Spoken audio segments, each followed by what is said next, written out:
So Lisa, could you tell me about the next major project that the Parent Involvement Committee is going to be working on?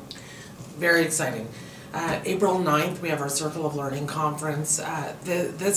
Many I know attended last year, and it was a huge success. The Circle of Learning Conference is a conference we put together, and it really is inclusive. It is open to all parents in Simcoe County. And when I say all parents, there is no fee for the conference. It's a free conference that the PIC puts on for parents in Simcoe County. So the conference really gives parents an opportunity, number one, to network, to talk about what's going on at different schools, to listen to keynote speakers, to attend and choose different workshops that they're interested in. Last year, for example, one of the big topics that everybody raved about was Trevor Brown and the math workshop that he put on for parents. It was received so well even by myself that we've actually invited Trevor Brown to our school. He'll be there February 23rd. So, and I know a lot of other schools have also invited him. Really what that workshop did was brought parents closer to their kids' learning when it comes to math. So that's just one example of the workshops, but the choices are there for parents to choose from a variety of workshops, and then we'll finish it up with another speaker, and it's a very engaging and welcoming day for everybody.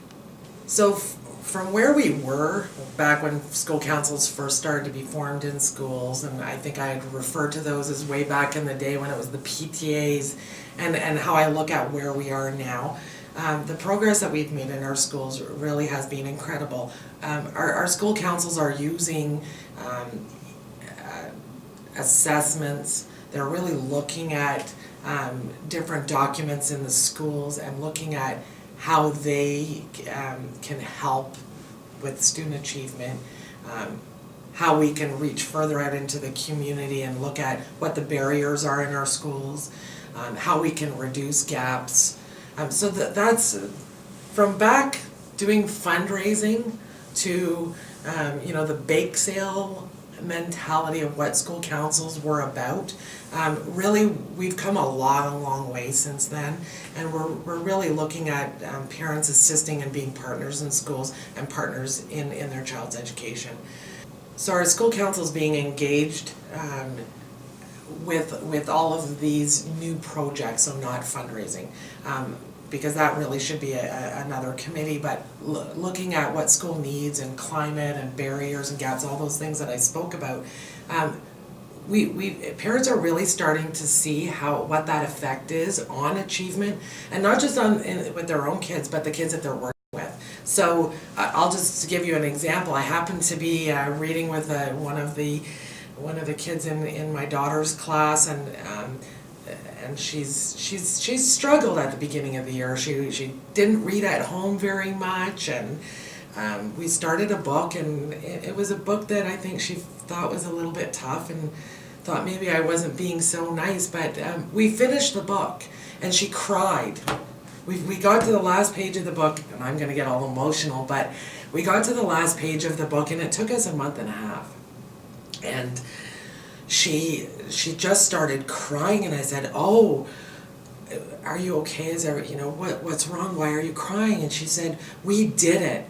And I looked at her and I said, "We didn't do it, you did it. I wanted you to know that you did it, and I want you to go home and celebrate that with your parents. And I want you to read to your parents when you go home."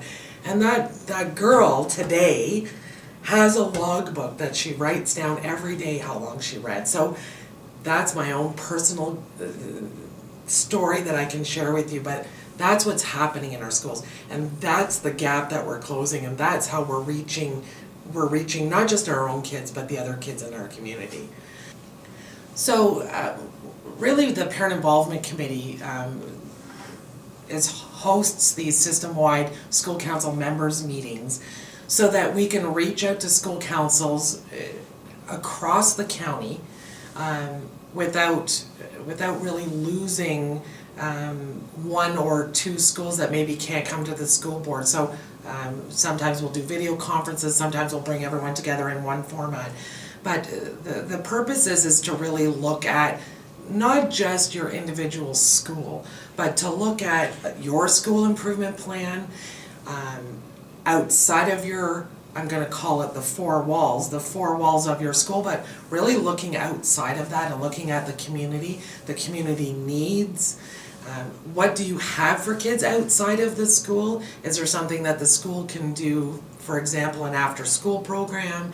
I know that some schools have the YMCA, for example, in their schools, and they're running after-school programs. So really looking at, the broader picture of outside, not just the four walls, but how can we improve our school environment, not just in the school, but outside the school in our community, and really reaching out.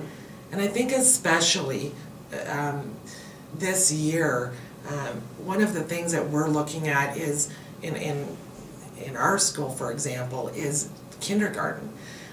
The welcoming new parents. Some of those parents, it's their first time being a parent. Some have moved from the big city, from Toronto, and they've moved up to Simcoe County.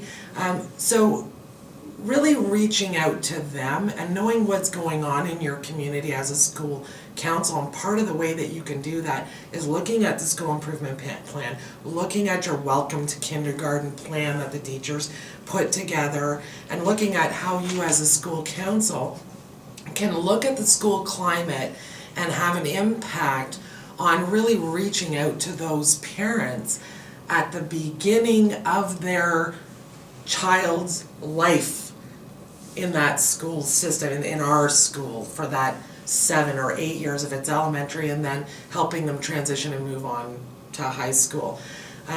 One of the other areas that I would really like all of our school council members to really start to read and get involved with is the People for Education.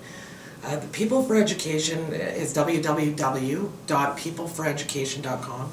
And it's a website, grassroots, again, started off with parents that belonged on, that were on school councils and formed this grassroots group that now works very closely with the Ministry of Education and puts together a wide variety of training sessions, information, conferences, a whole variety of information, not just from the Ministry of Education viewpoints, but really from a parent viewpoint.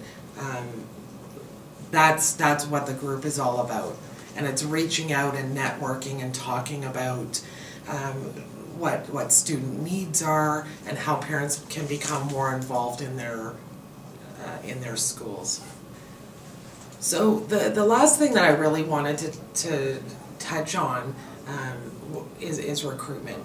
And a lot of schools really struggle with this. It's hard to get parents involved. There's a number of reasons across the board in all different areas why the numbers are in some areas are very small, and then you've got huge numbers in other, whether it's rural or urban, where there's great involvement. But part of recruiting is being open as a school council.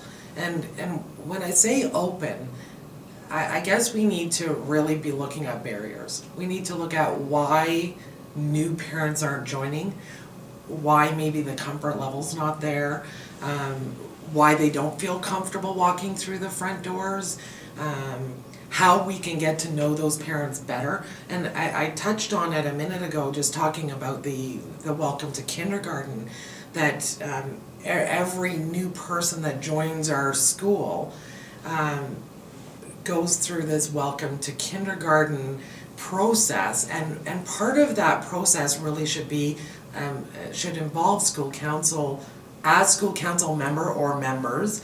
I wouldn't have the whole school council jump on all of these kindergarten parents, but to certainly, you know, have a couple of school council members that are there that evening or day, depending on when it's being run, to talk to and welcome and let them know what the needs of the school are and how they can be involved, and, you know, find out what they are interested in being involved with, not just what we need, but what do they need from us.